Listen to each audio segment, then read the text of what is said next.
right, next up, guys, Paramus Catholic, Pope John, and Seton Hall Prep. And then on deck is going to be Northern Highlands, Rampo, and Ridgewood.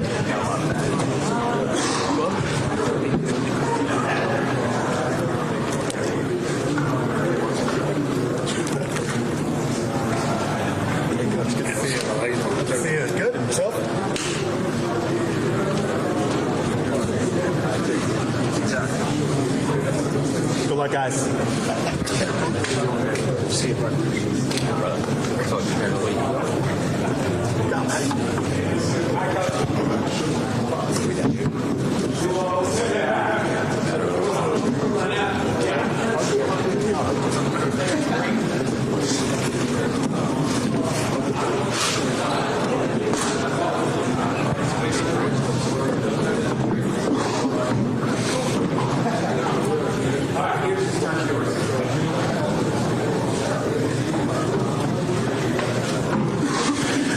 All right, guys, welcome here to the Super Football Conference Media Day presented by the Jets. I'm Dan Long of NJ.com. I've covered so many of you guys throughout the course of the season, so it's always an honor to get to talk to some of the best in the non-public ranks. We're going to start off with Coach Gasson and with Pope John and work our way down here. 2025 comes in the blink of an eye after you got your team here to MetLife Stadium after a long lull in Pope John's program's history, and you came up short. How did that fuel you guys then in the offseason to not only just come back here for Media Day, but to try to do it again in November for a state championship? How soon did you turn the page to get ready for 2025 after that game? The boys turned the page real quickly after they fell into the loss. I think they took the loss in the state finals. The boys got right back to the weight room the week after, and they know what it was like to get into the state finals. They finally had that taste. It's been quite some time since about 2002, Vic Panamacho won the state title, and they just want to carry on the tradition there at Pope John and bring the state title back. It'll be the school's 21st state championship, and that's their mission this year, and that's their goal.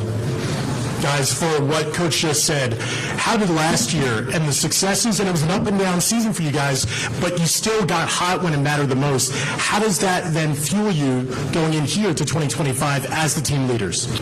Yeah, so after that game, we all knew we were going to need to come back next year. It's going to be a challenge because we lost a lot of guys, but we got a young team and we're ready. You know, I think last year we started off on a slow note, and this year we had to pick it up quicker. And I think this year in the offseason we did that, and we have a different mentality around here. We have a lot of leaders, and we're going to be good this year. Yeah, I mean, the losses from last year just leave a sour taste in your mouth, so we all wanted to just get back to work, practice, because, you know, practice makes perfect, and you want to get out there to be able to come back this season.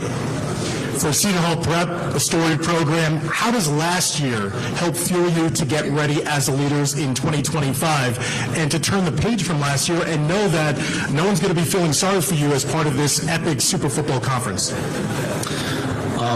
Last year, a lot of people talk about, you know, forgetting last year and moving on and stuff, but it's really a big motivator for us, and we've been doing everything we can this off season to not repeat something like that this year.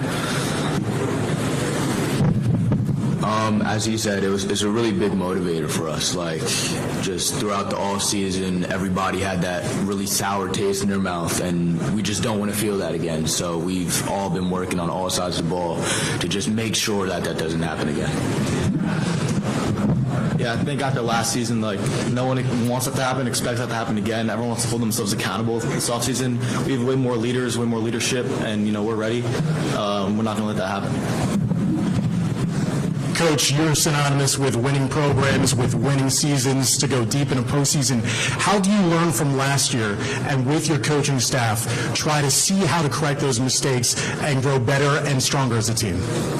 Sure. Thanks for having us. It's an honor to be here. You know, the buck stops with me, so you know, I have to be better as a head coach, and I know that our staff, our great staff, you know, took everything personal last year. So we made some adjustments, and sometimes it's going back to things that worked in the past in terms of accountability. You know, starting in the weight room and little things like that. And to be honest with you, there are no little things. They're all important, and while last year is last year, we're always focused on today. I'm just nervous because I know that there's a team meeting at 11:30 that I get back for, and we have to be better today. And I know I speak for all the coaches with that. So, one day at a time, as cliche it is, it's true.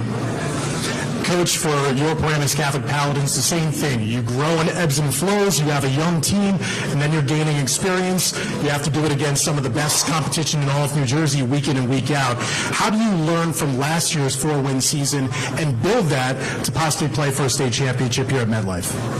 I think it's all great experience. Like, we had a lot of guys forced into action last year that maybe wouldn't have with some of the injuries, and at the time it's a negative because you want to see your older guys play. But going into this year, it's a great thing because they've played a lot of games. They've been in a lot of close ones, so you got to kind of be in those games to learn how to win them. So I think we have great experience in that regard going into this year. They're a great group of kids. The seniors now are the kids that came in with me when I got the job, so the culture's a little different. I feel like they're a great group, so I'm excited about it. Guys, piggybacking off of what your coach just said, you've been through the wars, you have the experience on your belt, you know what it's like, this type of grind going against some of the best teams in the Super Football Conference, one of the toughest divisions in all of high school football. What can you do this year in the offseason leading up to this year that you feel that experience is going to pay off? I think last year the only our biggest problem was that we were able to execute all of our stuff, but we just weren't executing sometimes. And I think this year just being ready to execute and actually executing is the only thing we really need to be able to take the next step. Like what Mason said, I feel like this year, this off season, we definitely tune into the little things because that's what it comes down to. I mean, I feel like the last 4 years I've been here, there's never been a player problem. I think our team never had a problem getting beat by other players. There's definitely the little things, and I feel like this team is mature. We're definitely tuned into the little things, so it's definitely gonna help win some games for sure. Past the past. We just gotta, like Jordan said, we gotta tune in on the little things, change the fourth quarter mindset. We'll be ready. And starting with Paramus Catholic and working our way down to Pope John. Guys, you are all assembled here because you're the leaders of your respective football programs. What do you want your legacy to be when it's the final whistle of this 2025 season? Hopefully for you guys, it means that it's after a championship celebration. What do you want your legacy of leadership to be at Paramus Catholic, at Cena Hall Prep, and at Pope John? I just want to move it all on the field. That's just another thing. And just, that's really it. Honestly, just leave it on the field. I would say being a captain and a senior now, definitely paving the way for the younger guys. So once they're seniors, they can do it, and it's just going to keep on going on from there. I got a little brother coming up, so I'm pretty sure he's going to be coming here. So I've just definitely been paving the way for the younger guys and the kids coming in the future. By the end of the year, I want to be able to set the tone for hopefully many years to come. Just to help the younger guys become I want it to be a winning culture, and they know what it feels like to win, and they want that for themselves. Coach, what do you see with this group of guys as your leaders going into this season that makes you so excited for 2025? They're just a great group. They're great kids. I mean, first and foremost, they do a great job in the classroom. There's nothing you ever worry about, off the field. And then you can actually coach football. And I think, when I first got here a couple of years ago, we spent so much time on all this stuff that wasn't football to try to build the program back. And now we're actually coaching football. And I think it's going to make a massive difference. And, we'll see because you're playing a tough league. So, but I feel really good that what we do now is football, which sounds crazy in high school, but I'm telling you. So it's going to be a different kind of year for us, and I think people will see it. Coach, again, speak about these three guys sitting next to you. Why are they so special to the Seton Hall Prep program? Yeah, I mean, they're a coach's dream. They come from great families. They work their tail off in the classroom. They're involved in other things at the school. They all hold leadership positions in the school outside of the football program. So they take care of their business. Like Coach was just saying, they take care of the business, and then they can be football players, not just guys who play football. It's a little bit different there. We talk about that all the time, and these guys certainly live that. Guys, as student athletes at Seton Hall Prep, what do you want your legacy to be when it's the end of the season? I really want to be remembered as somebody who competed at all times, and somebody who really didn't give up even if, we're down in the fourth quarter, somebody that can keep going, somebody that upholds kind of the standard of excellence that the coaches and the staff have set for us this year. I mean, football-wise, I think everybody wants to be remembered as somebody that the younger kids, the next generation, really looks up to. I want to be known as a hard worker and just genuinely, I want to be in the ranks of like all the good backs that have come out of Seton Hall. That's really my goal. I just want to be known, like, us as captains, like relentless effort, never giving up, whether we're, up by 20, down by 20, tie game, fourth quarter, we always have that same energy, and we have, like, that winning culture. And for Pope John, the same thing for you guys. What do you want to be remembered best as when your season comes to a close this year in 2025? What will you hope that your fans and other opponents will know about you? I mean, we haven't won a state championship since 2002, and I think, as all of our seniors, we would like to be remembered as the team that brought us there and got the job done. So rather than just be singled out and have our own goals, I think as a team, we just want that state championship. Yeah, I think Luke said it perfectly. We got so close last year and we couldn't finish. So I want to be remembered as like the team that brought us back to that winning culture of getting state championships, like Coach Pat Nastro in the past.